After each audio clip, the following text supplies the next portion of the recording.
एवढंच करा आणि परीक्षेमध्ये मिळवा 2 ते 3 मार्क. तर बघा बऱ्याचदा पैनगंगा आणि वैनगंगा या इतक्या महत्त्वाच्या नद्या आहेत आणि याच्यामध्ये मुलांचं कन्फ्युजन होतं. तर आपण पटकन बघूया पैनगंगा नदीबद्दल इम्पॉर्टंट गोष्टी. पहिली गोष्ट, उगम होतो बुलढाणा जिल्ह्यामध्ये. कुठे होतो? तर अजिंठा डोंगर रांगा, चिखली तालुका. अजिंठा डोंगर रांगा हा शब्द लक्षात ठेवा.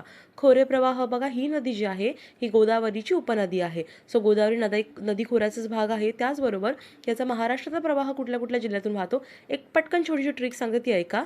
तर बघा, बुलढाणा म्हणजे ठाणा न वाजवत ही नदी शिमग्याला जाते. शिमगा म्हणजे कुठे? वाशिमला. आणि शिमगा कुठे असतो? माळरानावरती असतो. आणि त्या माळरानावरती नांदेडची हिंग विकायला आणली असतात.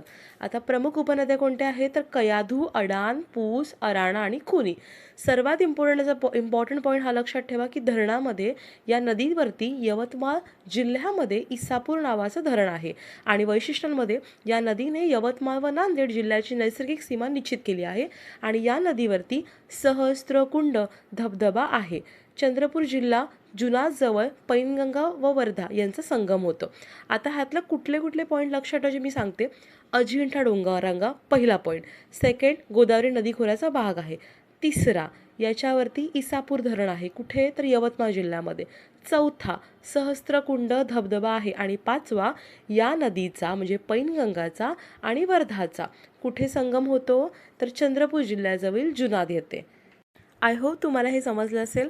अशाच नवनवीन व्हिडिओ पाहण्यासाठी माझ्या चॅनलला सबस्क्राईब करा, लाईक करा आणि शेअर करा. Thanks for watching.